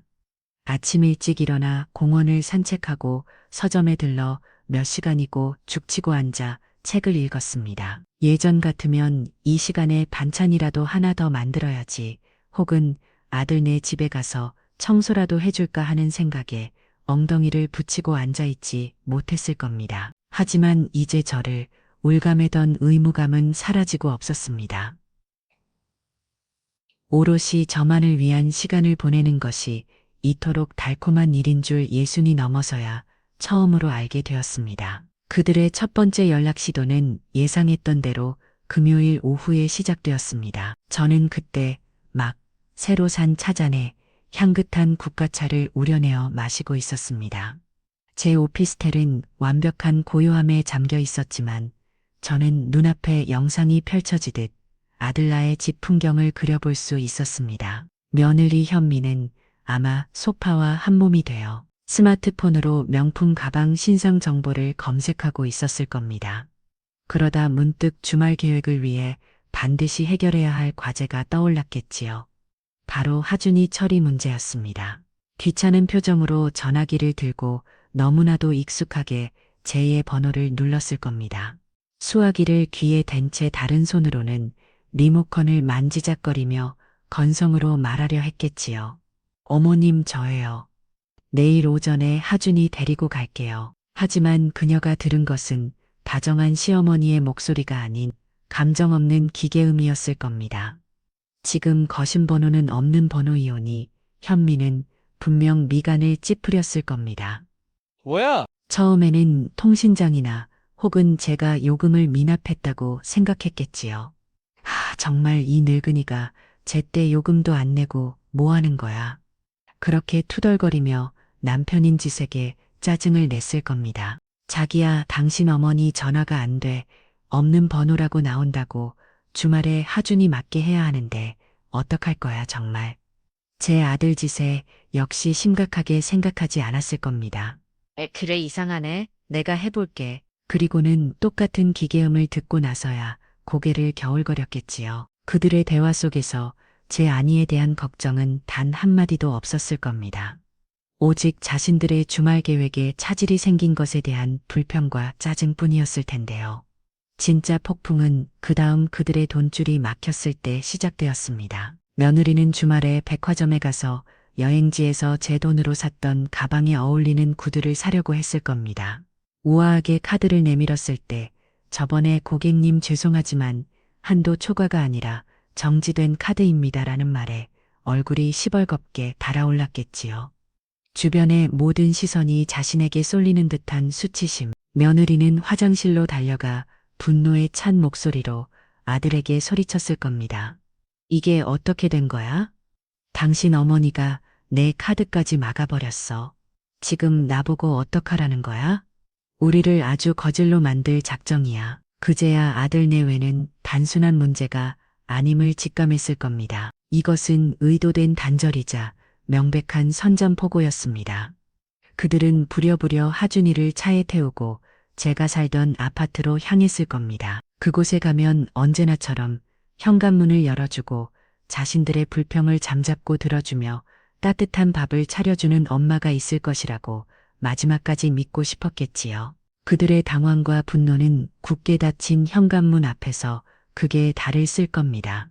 익숙하게 누른 비밀번호는 계속해서 오름을 냈고 그들의 손바닥은 문을 두드리다 못해 벌개졌을 겁니다. 엄마 안에 있는 거 다 알아. 문 열어. 이게 무슨 짓이야? 어머님 정말 이러실 거예요? 저희한테 어떻게 이러실 수가 있어요? 저는 그 모든 장면을 상상하며 조용히 국가차를 한 모금 더 마셨습니다. 차의 향기가 제 마음을 더욱 평온하게 만들어 주었습니다. 그때 제 새로운 휴대폰이 조용히 진동했습니다. 발신자는 제2의 아파트 바로 아래 집에 사는 동생 순영이었습니다. 저는 혹시나 이런 일이 있을까 싶어 순영이에게 많은 미리 기입을 해두었던 참이었습니다. 언니 나 순영이야. 지금 언니네 집 앞에 난리가 났어. 언니 아들이 와서 문을 부술 것처럼 두드리고 소리 지르고 있어. 이후 사람들 다 나와서 구경하고 이게 무슨 일이야? 언니 순영이의 목소리에는 걱정과 흥분이 뒤섞여 있었습니다. 저는 차분하게 대답했습니다. 괜찮아 순영아. 그냥 내버려도 그러다 지쳐서 갈 거야. 혹시라도 나에 대해 물으면 그냥 아무것도 모른다고만 해줘. 부탁할게. 전화를 끊고 저는 눈을 감았습니다. 울고 있다는 하준이의 모습이 마음에 걸렸지만 이내 고개를 저었습니다. 이 모든 소동의 원인은 제가 아니라 아이를 방패 삼아 자신들의 이기심을 채우려 한 아들 내외에게 있었습니다. 저는 더 이상 그들의 감정 싸움에 휘말리지 않을 것이었습니다. 언니나 다를까 직접적인 공격이 막히자 그들의 다음 수순은 교활하고 비열하기 짝이 없는 주변인들을 동원한 압박이었습니다. 그들은 저를 사회적으로 고립시키고 제 주장을 정신나간 늙은이의 망상으로 지부해 결국 제가 기대고 돈 없이 두 손 두 발 다 들고 자신들에게 돌아오게 만들려는 속셈이었겠죠. 며칠 뒤 평화로운 오후를 깨고 제 휴대폰이 울렸습니다. 제 고등학교 동창이자 세상에 둘도 없는 친구 오키에게서 온 전화였습니다. 전화를 받자마자 수화기 너머에서는 평소의 퀴안함 대신 잔뜩 격한된 오키의 목소리가 터져나왔습니다. 숙정아, 너 지금 앉아있으면 그대로 앉아서 듣고 서 있으면 어디 좀 기대서 들어. 내가 지금 기가 막히고 코가 막혀서 혈압이 오를 지경이야. 오키의 흥분한 목소리에 저는 무슨 일인가 싶어 귀를 기울였습니다. 방금 정말 태어나서 처음으로 너희 아들 지태한테서 전화가 왔어. 웬일로 그놈 이름이 내 핸드폰에 뜨나 싶어서 받기 전부터 불길한 예감이 들더라니. 아니나 다를까 가관도 아니야. 저는 숨을 죽였습니다. 올 것이 왔구나. 놈이 드디어 마지막 발악을 시작했구나 싶었습니다. 오키는 분이 안 풀리는지 씩씩거리며 말을 이었습니다. 다짜고짜 울먹이는 목소리로 이모 흑, 저희 엄마 좀 찾아주세요 하고 훌쩍이는데 처음에는 내가 속아 넘어갈 뻔했다니까. 그래서 내가 아주 냉정하게 나도 숙정이 연락 못 받은 지 꽤 됐다고. 소화 붙였지 그랬더니 이놈이 뭐라고 둘러대는 줄 알아. 오키는 잠시 숨을 고르더니 치를 떨며 말했습니다.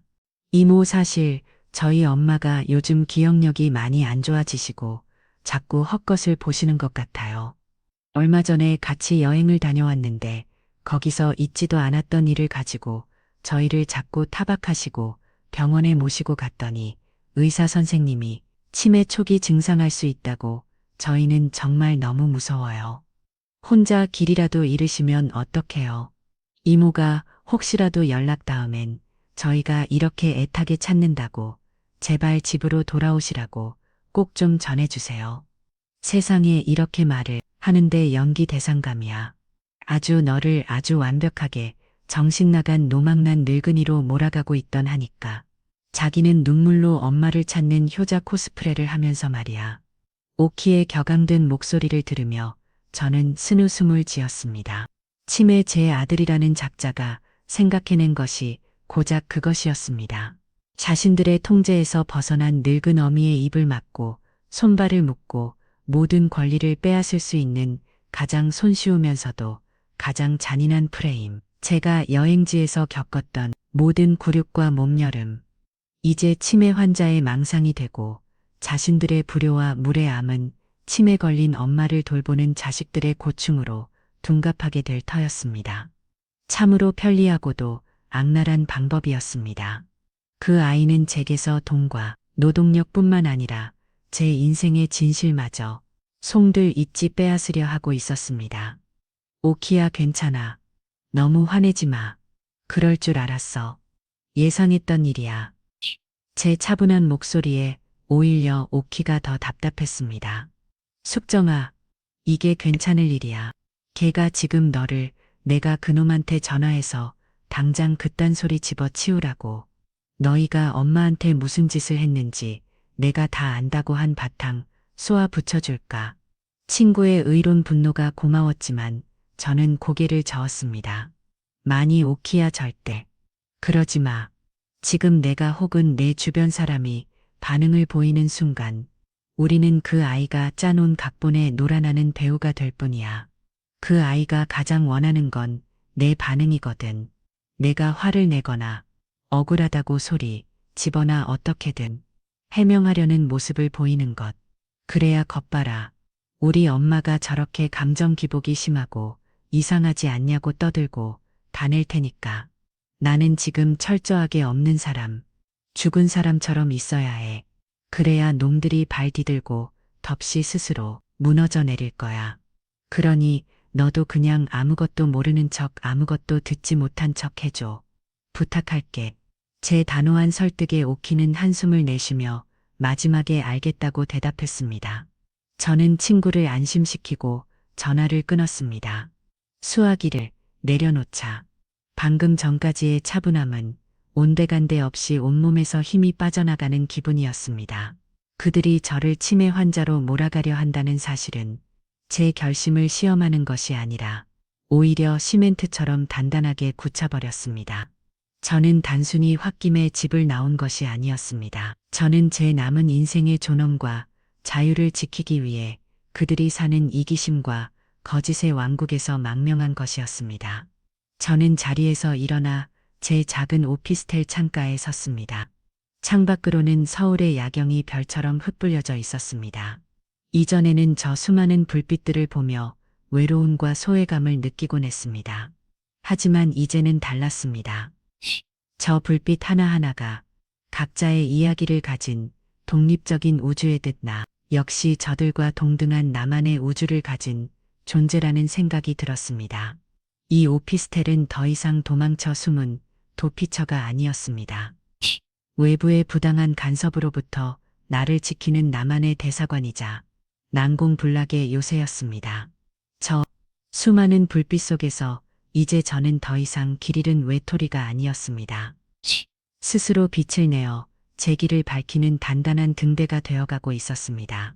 아들 내 외의 소동이 한바탕 휩쓸고 지나간 뒤 저는 제 삶의 궤도를 더욱 단단하게 다지는 데 집중했습니다. 그들의 발악에 흔들리는 모습을 보인다면 그것이 아말로 그들이 원하는 바일 테니까요. 저는 제가 그들 없이도 얼마나 잘 그리고 행복하게 살 수 있는지를 스스로에게 증명해 보이고 싶었습니다. 그 첫 번째 단계는 바로 김숙정이라는 잊혀던 제 이름을 되찾는 것이었습니다. 저는 용기를 내어 수십 년간 연락이 끊겼던 고등학교 동창들에게 전화를 걸었습니다.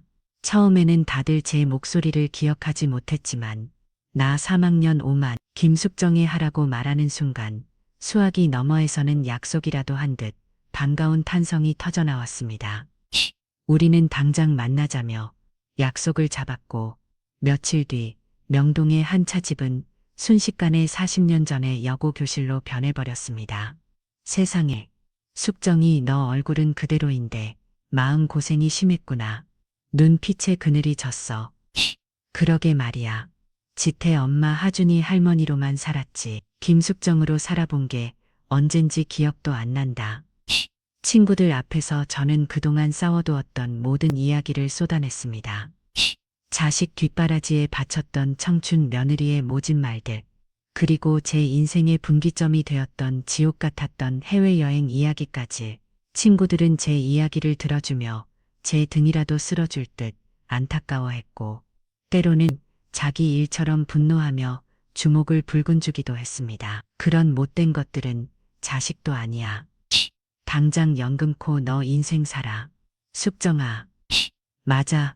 우리 이제라도 우리를 위해서 살아야 해. 애들 다 키워놨으면 됐지. 언제까지 걔들 종료를 하고 살 거야. 친구들의 따뜻하고 거침없는 지지에 저는 지난 수십 년간 묵은 체증이 한꺼번에 내려가는 듯한 후련함을 느꼈습니다.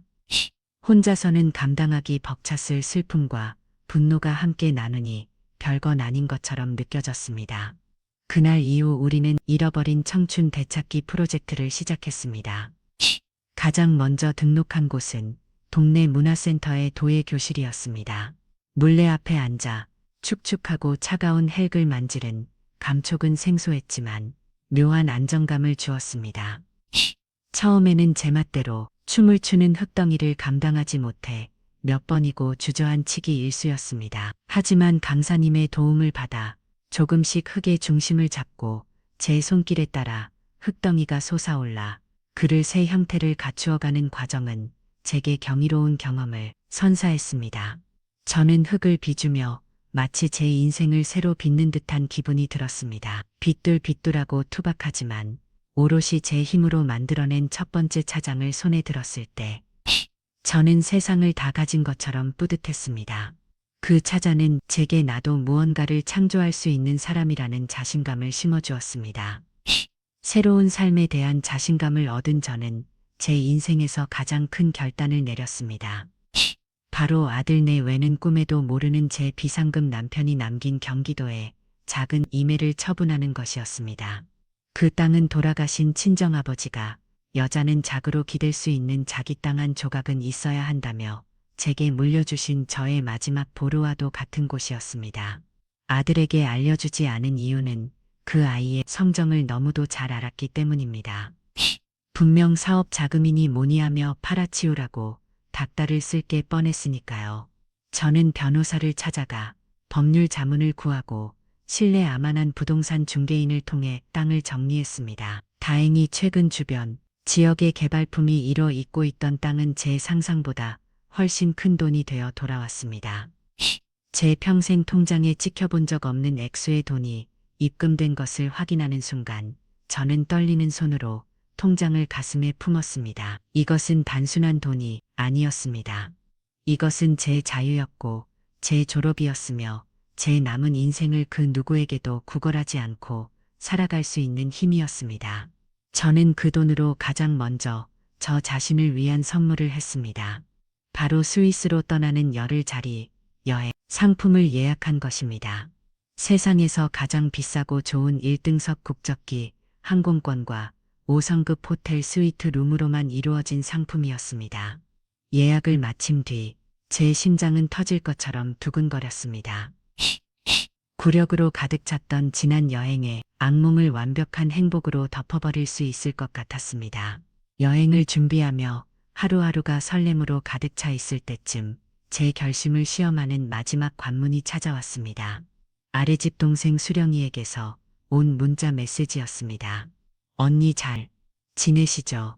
다름이 아니라 어제 지태씨가 아파트 앞에서 저를 붙잡고는 하준이가 밤마다 할머니 보고 싶다고 운다고 밥도 잘 안 먹는다고 이 사진을 언니께 꼭 좀 전해달라고 하더라고요.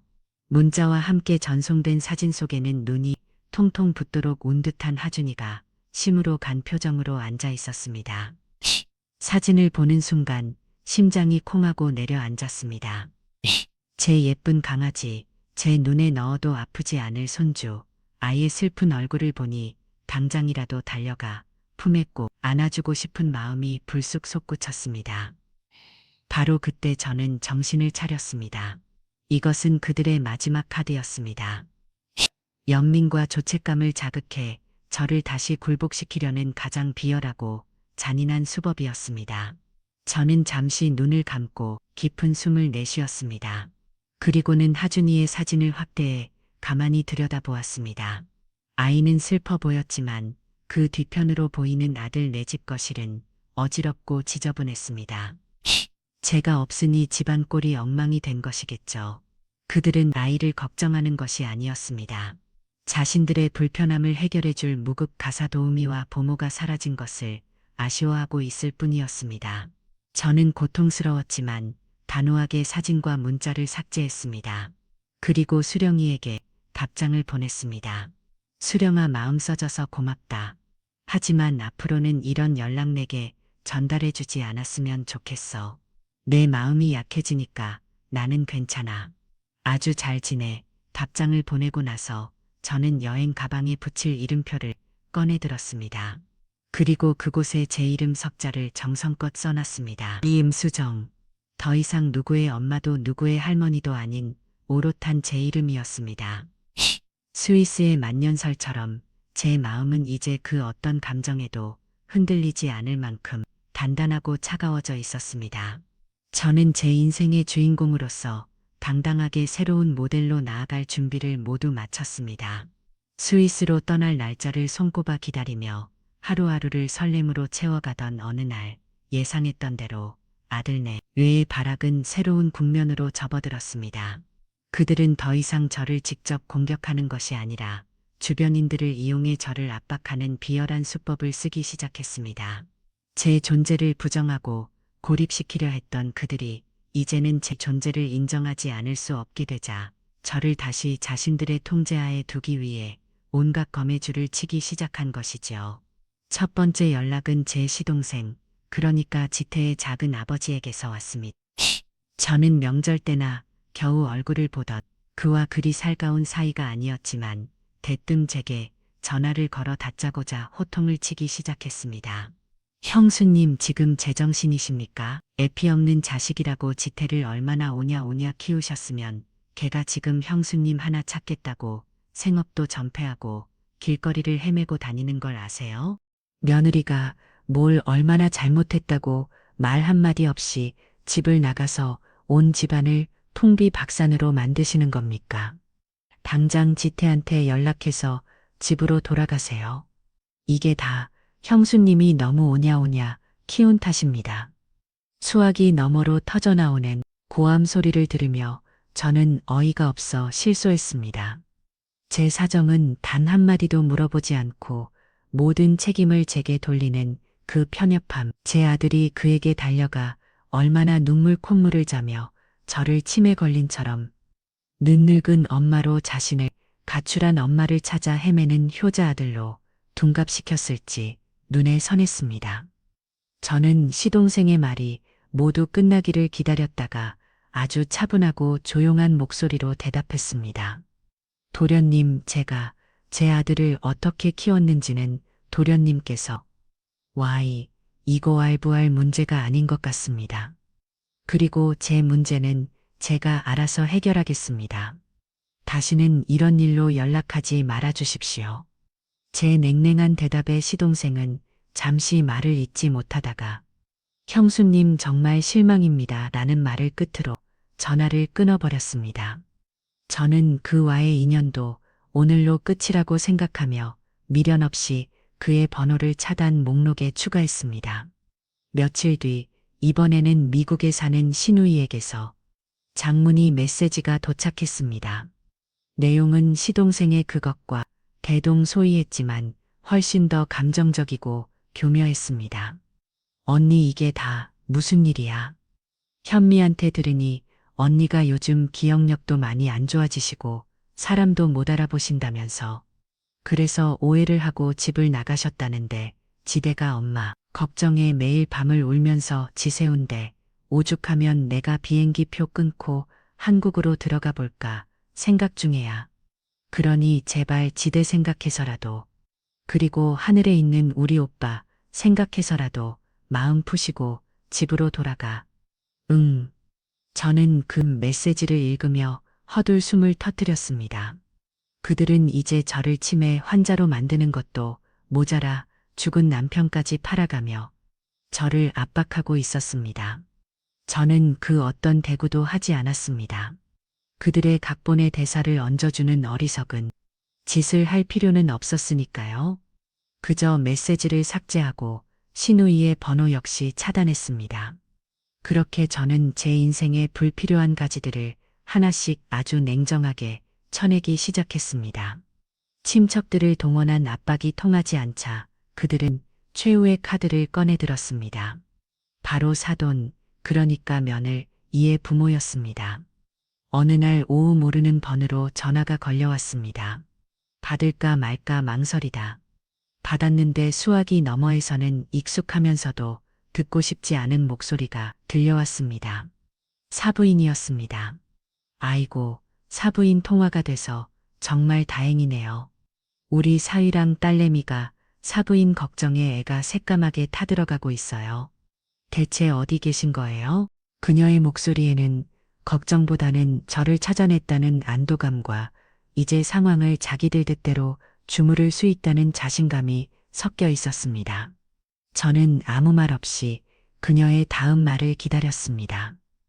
사부인 내가 사부인 마음을 왜 모르겠어요.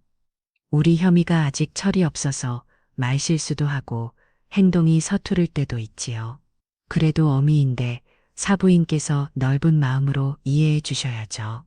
아무리 그래도 그렇지 말도 없이 집을 나가서 애들 피를 말리는 건 경호가 아니잖아요. 우리가 남입니까? 애들 일은 어른들이 나서서 잘 중재하고 풀어야지요. 그러니 일단 우리 집에라도 와서 이야기 좀 하세요. 내가 맛있는 거 해놓고 기다릴게요. 그녀의 말은 한마디 한마디가 위선과 오만으로 가득 차 있었습니다.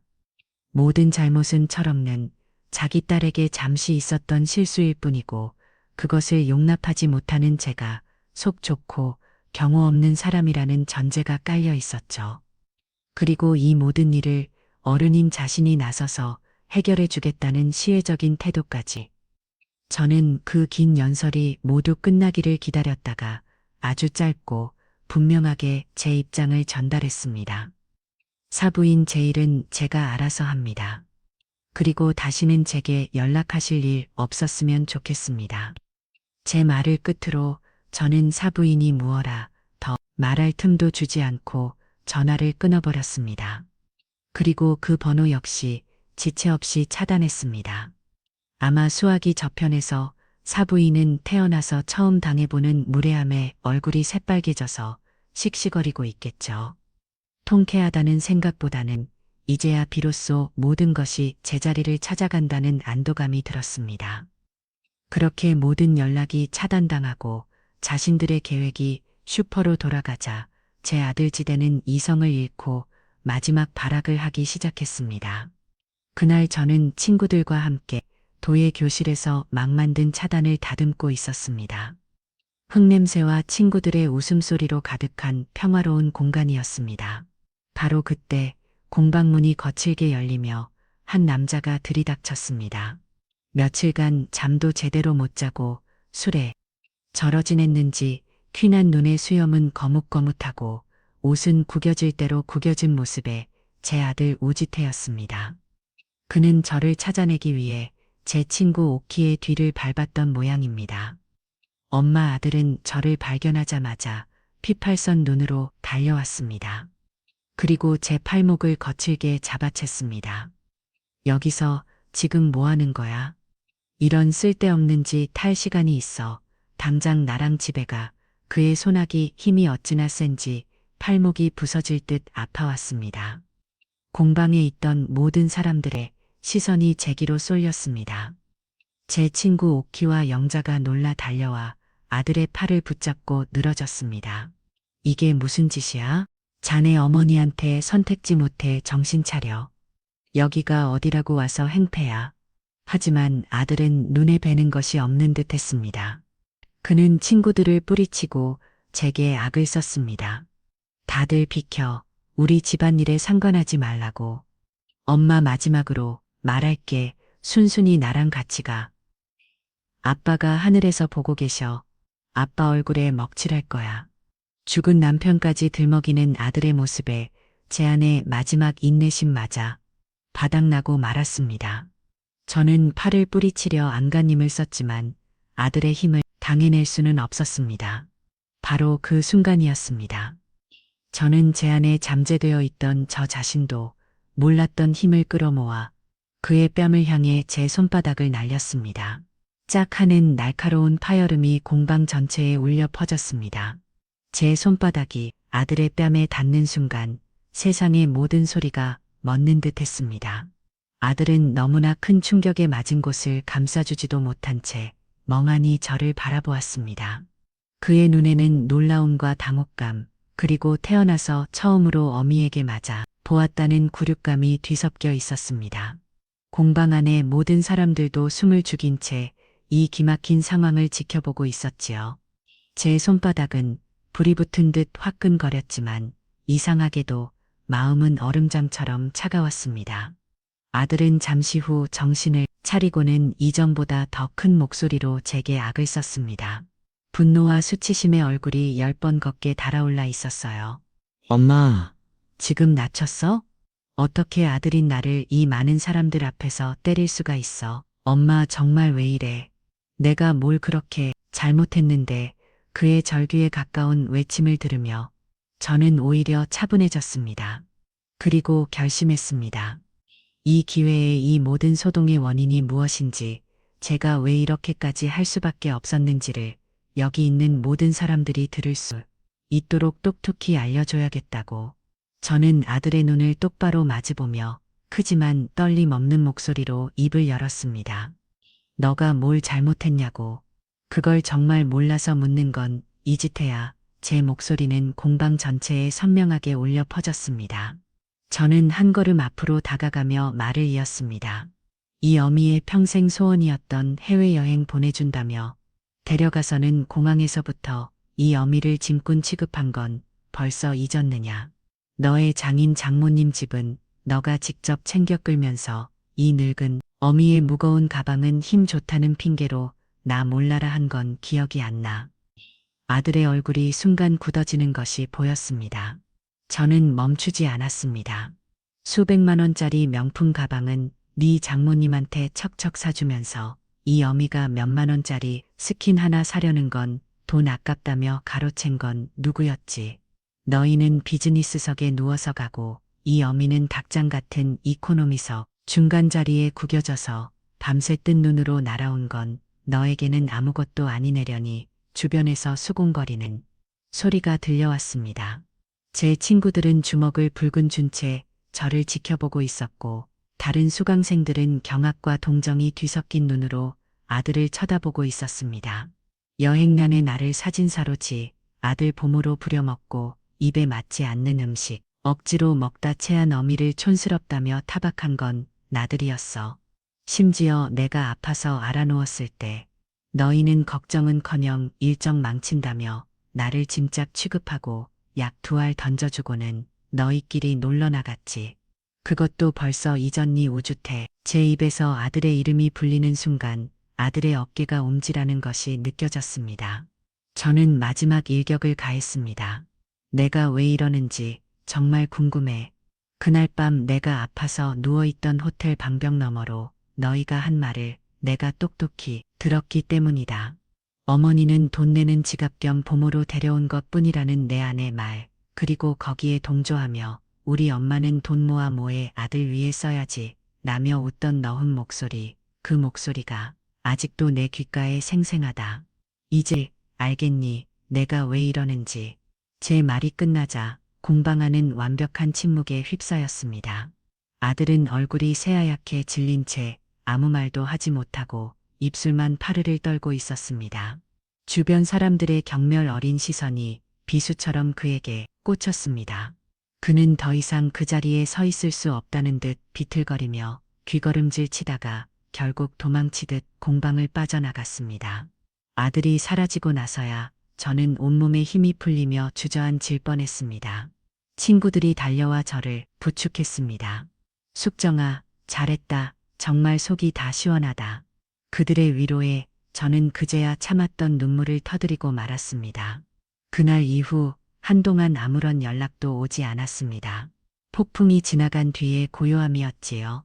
저는 그 시간 동안 변호사와 만나 앞으로의 일을 차근차근 준비했습니다. 그리고 며칠 뒤 변호사를 통해 아들 내 외에게 마지막으로 재산 문제를 정리할 이야기가 있으니 정해진 날짜와 장소로 나오라는 내용 증명을 보냈습니다. 약속 당일 저는 변호사 사무실에 먼저 도착해 아들 내 외를 기다렸습니다. 잠시 후 문이 열리고 두 사람이 들어왔습니다. 며칠 못 본 사이에 둘 다 얼굴이 반쪽이 되어 있었지만 그들의 눈에는 여전히 탐욕의 불꽃이 꺼지지 않고 있었습니다. 아마도 제가 그간의 소동에 지쳐 결국 땅 판 돈의 일부라도 떼어주려 한다고 생각했기지요. 며느리는 애써 슬픈 표정을 지어 보이며 입을 열었습니다. 어머님, 그동안 저희가 정말 잘못했어요. 어머님 마음 아프게 해드린 거 다 저희가 어리석어서 그랬어요. 용서해 주세요. 저는 아무 대꾸도 하지 않았습니다. 제 옆에 앉아있던 변호사가 두 사람 앞에 두툼한 서류철 하나를 내밀었습니다. 아들과 며느리, 이는 그것이 유산상속 증서나 재산증여 계약서짐들 것이라 기대하는 눈치였습니다. 두 사람은 서류의 첫 장을 넘겼습니다. 그리고 그들의 얼굴은 순식간에 경악과 불신으로 물들었습니다. 서류의 제목은 그들의 기대를 무참히 박살내는 것이었습니다. 부당히 득반한 청구 내역서. 변호사가 서류의 내용을 차분하게 설명하기 시작했습니다. 본 서류는 의뢰인 김숙정님께서 지난 15년간 아들 오직태 며느리 이구현 미씨에게 증여 혹은 대여한 금전적 내역과 무상으로 제공한 노동력에 대한 가치를 산정하여 반원을 청구하는 내역서입니다. 며느리가 믿을 수 없다는 듯 소리쳤습니다. 이게 무슨 말이에요? 부모가 자식한테 해준 걸 가지고 돈을 내놓을 하니 이런 법이 어디 있어요? 변호사는 안경을 고쳤으며 냉정하게 대답했습니다. 물론 사회 통념상 부모의 자식에 대한 지원은 증여로 보는 경우가 많습니다. 하지만 그 지원이 일방적인 희생을 강요하고 부양의 의무를 저버린 자식에게 지속적으로 이루어졌을 경우 이는 부당이 되게 해당할 수 있다는 판례가 있습니다. 특히 의뢰인께서는 명백한 반환 요구의 의사를 밝히셨고요. 변호사는 서류를 한 장씩 넘기며 내역을 읽었습니다. 아들의 대학 등록금 및 유학자금, 결혼 당시 지원한 아파트 전세보증금 수억 원, 자동차 구매 비용, 수시로 보태주었던 생활비 내역, 그리고 지난 7년간 무상으로 제공한 손주 양육노동을 최저 시급으로 계산한 금액까지 모든 항목이 날짜와 금액, 그리고 증빙 자료와 함께 빼곡하게 정리되어 있었습니다.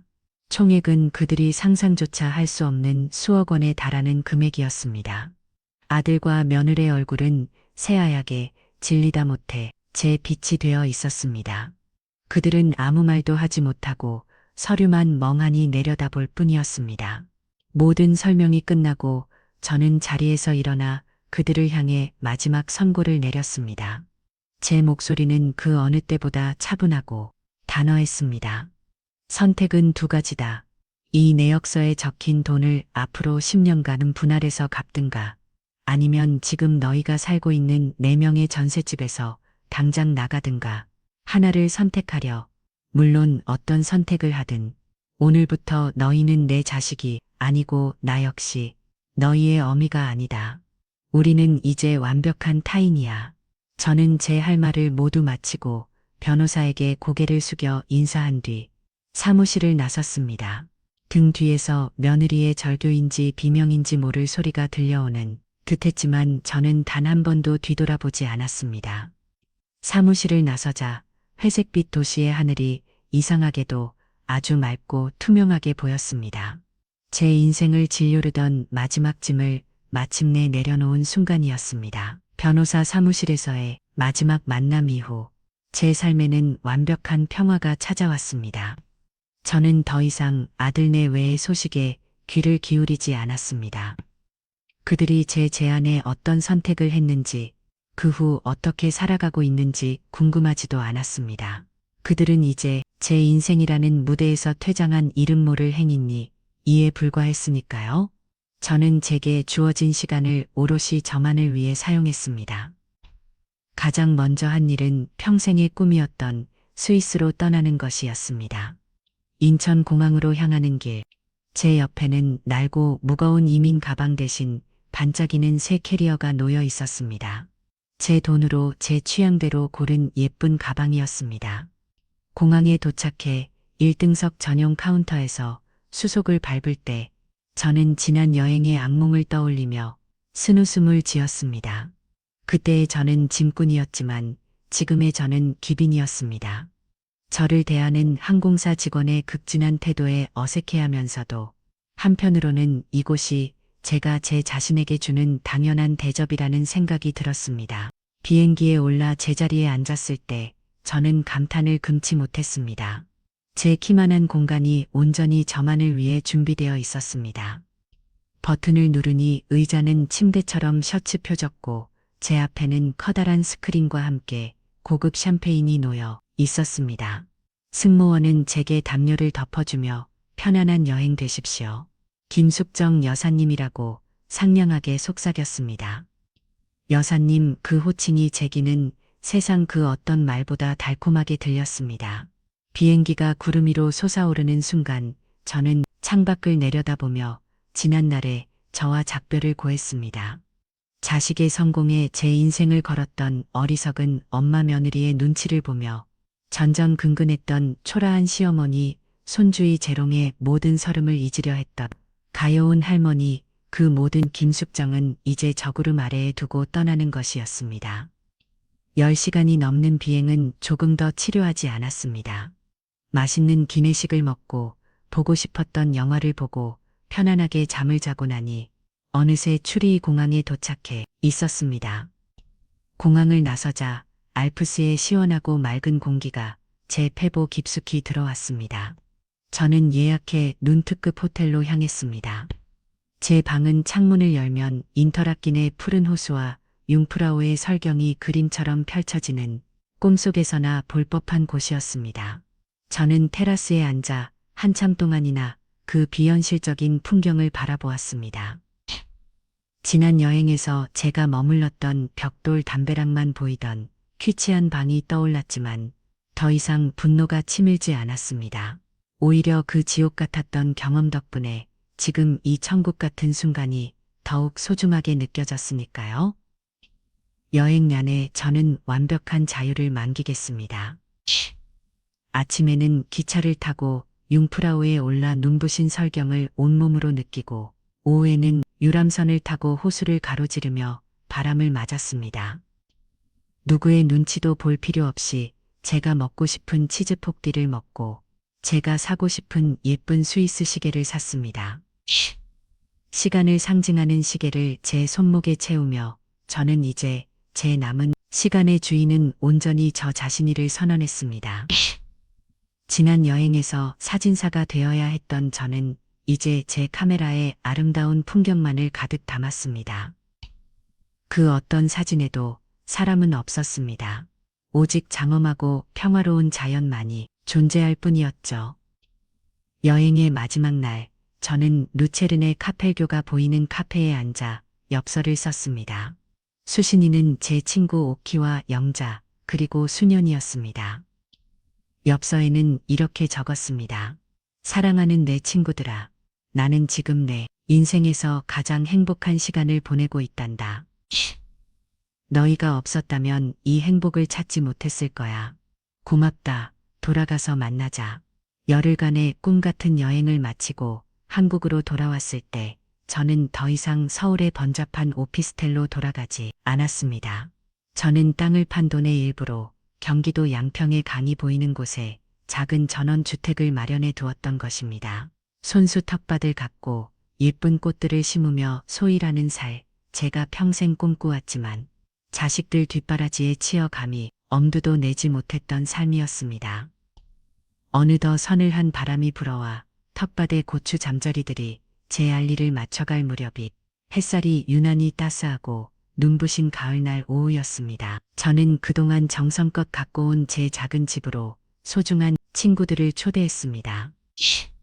오키와 영자, 그리고 수년이, 우리는 제가 손수 빚어 구워낸 세상에 단 하나뿐인 삐뚤빼뚤한 그릇들 위에 제 텃밭에서 막 따온 싱싱한 채소들로 버무린 샐러드와 구수한 들깨 수제비를 차려놓고 소녀들처럼 웃고 떠들었습니다. 마당의 감나무에 매달린 주홍빛감들이 우리의 웃음소리에 고개를 끄덕이는 듯했습니다. 이 집을 가득 채우는 것은 더 이상 적막함이나 쓸쓸한 텔레비전 소리가 아닌 살아있는 온기와 정겨운 목소리였습니다. 한참 동안이나 즐거운 수다가 오가던 중 오키가 잠시 머뭇거리다니 조심스럽게 입을 열었습니다.